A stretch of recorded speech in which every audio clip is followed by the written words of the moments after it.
Hello, Gemini. Thank you very much for tuning in to this week's read. For the main part of the read, I'm using the Bonefire Tarot by Gabby Angus West. It came out of nowhere. And for the supportive oracle cards, Queen of the Moon Oracle by Stacy DeMarco. Alright, I already shuffled. There's like a pile of face down cards here that fell right out as I was shuffling. So since they're face down, there's usually an aspect to that, like some type of hidden aspect, or it's not going to really make sense till it actually happens. Like this card. This card. Okay, this card is, I feel like this is the strongest card in the whole situation. Seven of Wands. Going into this whole thing, before we get too deep, I feel like it's almost like you're destined to win out. I don't see anything here stopping you, but you're destined to get what you're looking for, but it's kind of like diligent effort. Diligent effort leads to success. You know what I mean? Sometimes you can try left and right and keep going and keep fighting, but it's just like beating a dead horse. Once it's done, it's done. You can't do anything. Not in this situation. This is one of those things where I feel like it might go to a weird area where you're thinking, this isn't going to work out. I'm wasting my time.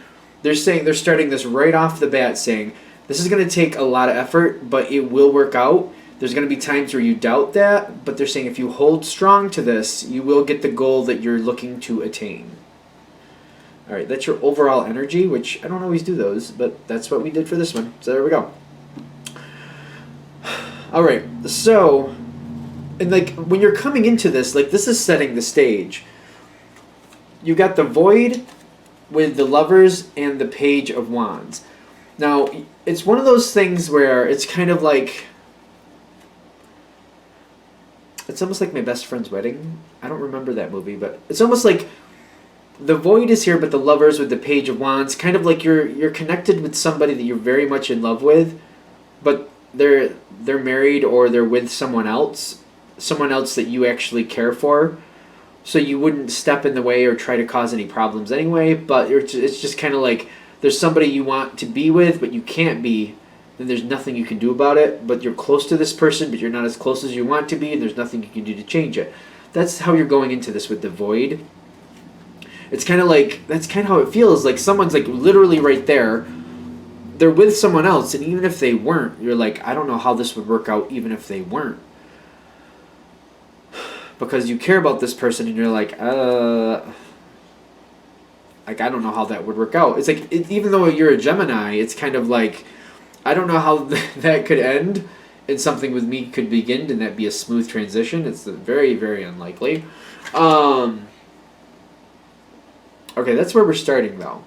And it might be one of those things where you're like, I don't want to feel this way. I don't want to have these thoughts, but you do.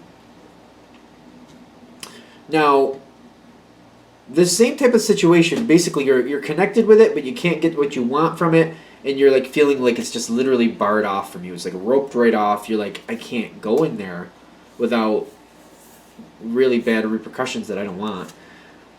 And then I'm noticing the next thing that comes in is blossoming. It's like opportunities are coming forward, and you're like, things are changing. It's almost like, again, it's like somebody very close to you is in a relationship with somebody, and you want that same person, but you're like, I can't do anything about that.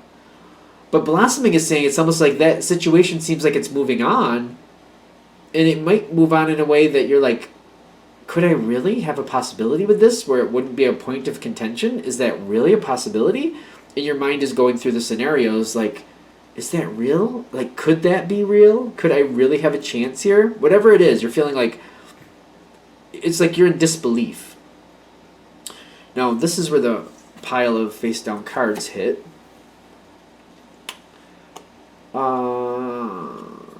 It's all upside down, but I actually think this is good. Especially since one of these cards, they're all upside down, but one of them is the devil. And not for nothing, if you're going to have the devil, the reverse devil is release from bondage, release from pain, release from something you feel like you can't get out from under. This is all in the environment. This is all what's happening. This is the changes that you're witnessing. The release from the devil. The Six of Cups reversed is telling me there's not enough of a history here. Or at least, for some reason, it's just like whoever you're dealing with, whatever you're dealing with, doesn't believe that there's enough of a history here to really worry about. The Page of Swords is like the lack of interest. The lack of interest, the lack of connection, the release of bondage here. The Nine of Pentacles reversed is kind of like, it might have, like they just don't look at it like it was anything that really held too much water. The Nine of Pentacles reversed, like, it's telling me that like there's just not a lot of value in the situation that's moving on for the people who are moving it on. And it doesn't have to be a personal thing. It could be like a business or something like that, whatever. So whatever you looked at, when you were looking in from the outside, like, oh, I'd like to be with that person, or I'd like this opportunity, but this person has it, and they mean something to me, so I can't. Like, even if the opportunity opens up, if I take it, that's liable to upset this person. You're finding out that, well, you're finding out at this point that maybe they didn't have that much invested in there as much as you thought.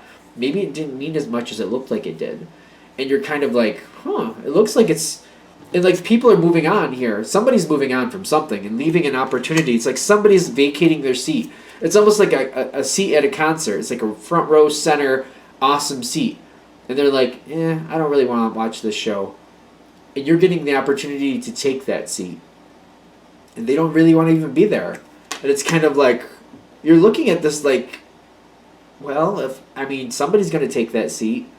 They don't seem to be caring about it anyway. I don't think they're going to get upset if I take that seat. It doesn't look like it because they just don't want it. They're not that interested in it. They don't seem to care. This is not just a quick win though, because I'm getting the hunger here. Kind of like you're really nervous about it. Like, oh, what if I do this and it backfires? And I think they're going to be okay with it, but they're really not. So the hunger is coming up on your side. Like, should I do this? Should I take that seat? They seem like they really don't care. That they really weren't that invested in it, and they're not coming back to it. And somebody else is going to get that seat anyway, and I would really enjoy it. Why not me? Why not me? But, you're a little tortured by it. You're like, yeah, but I'm not that person to not care about a connection here. I don't want to just, like, run over somebody who means something to me. I got to be careful there. I literally feel like this person is moving on to something else. Whatever, if it's a person or situation, like literally, like again, if we're gonna use the concert analogy again, the seat's left open. They don't want it. They're literally leaving the arena. They're not even gonna be there. So they may find out at some point that you took the seat. If you do, they may find out at some point, but they're just leaving the whole situation. They're like, well, somebody was going to take that seat, so they don't seem to care. I don't see a negative, like the devil reversed is kind of like, I don't see them holding on to any negativity about somebody else having this or having some type of like ownership feel to it. Like I had it, now you have it, and no negative feeling about that. Like if you have it, you end up taking it. They don't seem to care. They're moving on. They're completely moving on, and they're not exercising any type of ownership or any type of claim, like that's something I used to have. Nothing like that.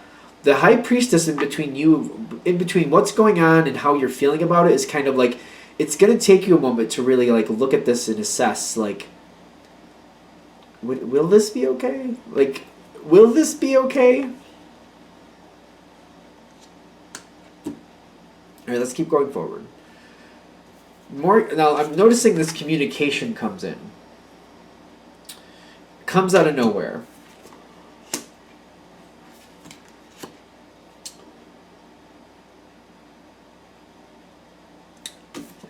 They got the Three of Wands here, but I'm getting it kind of reversed, kind of like they're saying this was never theirs anyway.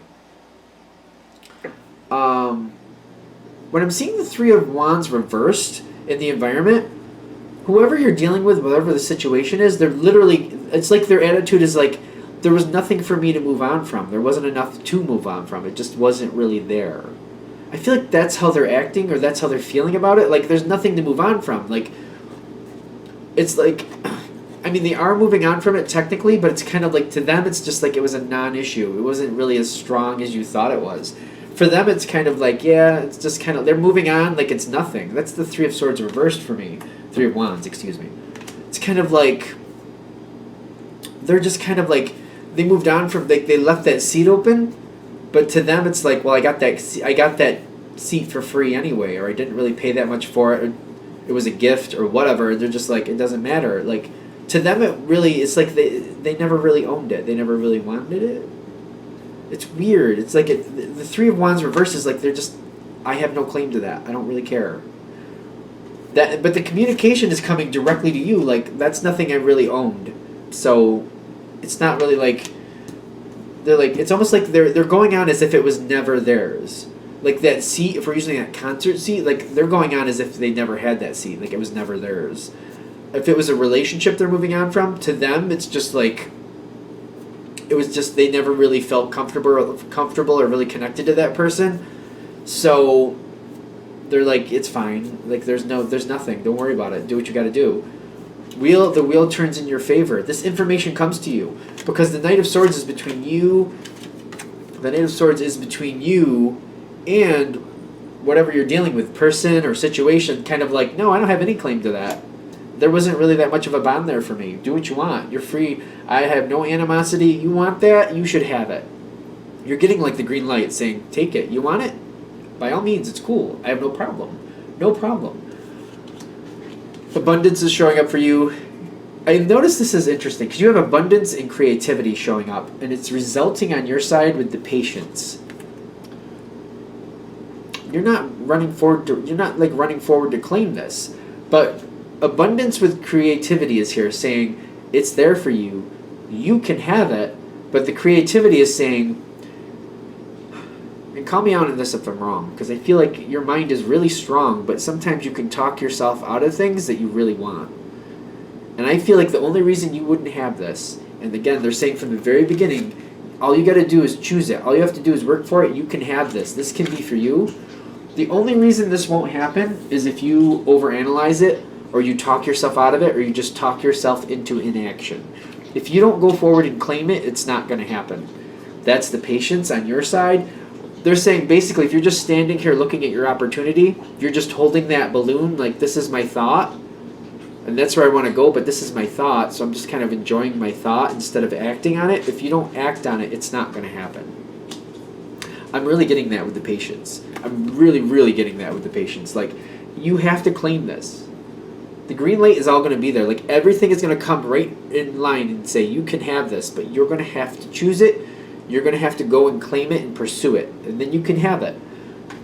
I just, I think Geminis have very strong minds, and they think about a lot of aspects, but I think I know of a couple that, like, they just get paralysis through analysis. I know I've said that a lot lately. I just seem to think that's a catchphrase. And it's something like, I just feel like that's something to watch out for.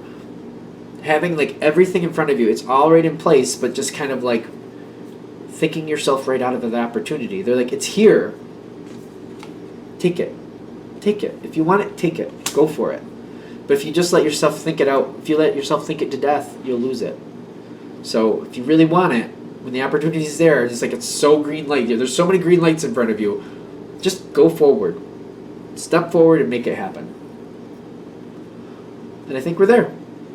I like that. I feel like that's a really good advice thing, because I feel like the people this is coming for, this is really going to hit with, they're saying, don't let this just slip by because you're not actively picking it up.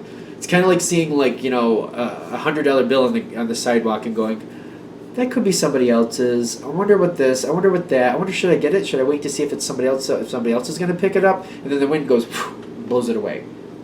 You could have had that. That could have been yours. They're saying, you see it, just pick it up. If it's somebody else's, they'll let you know before you put it in your pocket. If that's literally somebody else's, they'll let you know before they put it in your pocket. If it's just blowing around in the wind, why shouldn't you have it? If you're just in the middle of a field and there's $100 blowing around in the wind, why shouldn't you have it? Pick it up, take it. It's yours. All right, I'm going to shut that down here. I hope that helps. Thank you for watching. If you'd like a direct reading from me, shoot me an email, jamesforastral@gmail.com. That's James, the number 4, astral@gmail.com. Thank you.